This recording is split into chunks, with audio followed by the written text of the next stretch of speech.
the USSR, China, and the DPRK created strong militaries, not to be aggressive, but to defend their socialist gains, and on the back of socialist planning and socialist technological advancement. They weren't trying to conquer anybody. They weren't pulling wealth from the rest of the world in order to build themselves up. They weren't projecting power. They were building defensive capabilities. And let's not forget that it's this basis that forms the basis of Russia's armed forces today.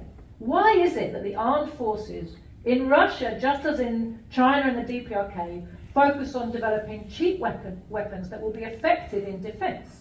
Supersonic, hypersonic missiles, small drones, air defense systems.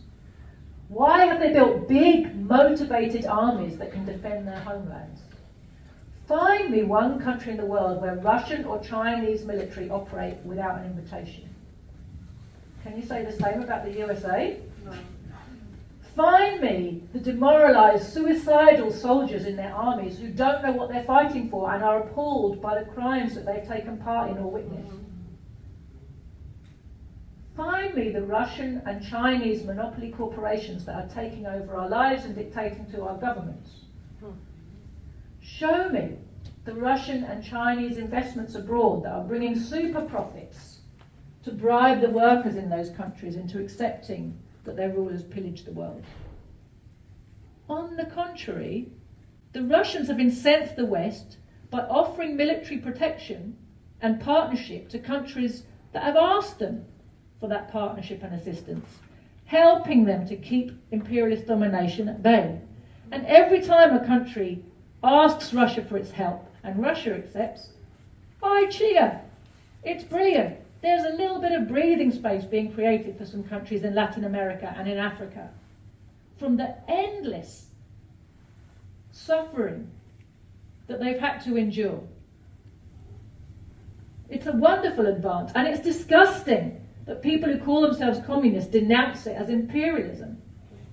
This is imperialist propaganda, pure and simple. They're gnashing their teeth. Good. Good. If it upsets them, good. You know, the Chinese equally have incensed the West by offering infrastructure and development help, making loans on easy terms, sharing technologies instead of controlling them. They're undercutting the imperialist technological dominance. And that's the key reason, actually, that China is targeted by the USA. On the one hand, you've got the Chinese who nearly 10 years ago now launched their Made in China 2025. What did that mean? It meant China is striving to become technologically independent by 2025. That's very close now. And on the other hand, you hear the Anthony Blinkens of this world saying, we've only got till 2025 to destroy China, or it'll be too late.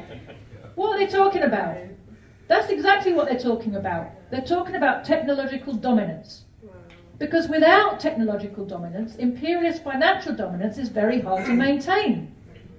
Because what is it that backs up the economic might of the imperialists? When they come with smiles and contracts on the one hand, what's behind their back is a gun.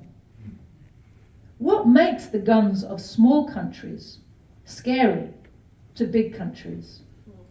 They're bigger, more powerful, unanswerable. They've got the most advanced military technology. If they lose that dominance, their day is done. If I may, I want to talk a little bit about Palestine. You know, it's the same people who want us to believe that the war in Ukraine is a dispute between rival imperialist groups and the workers don't have a side.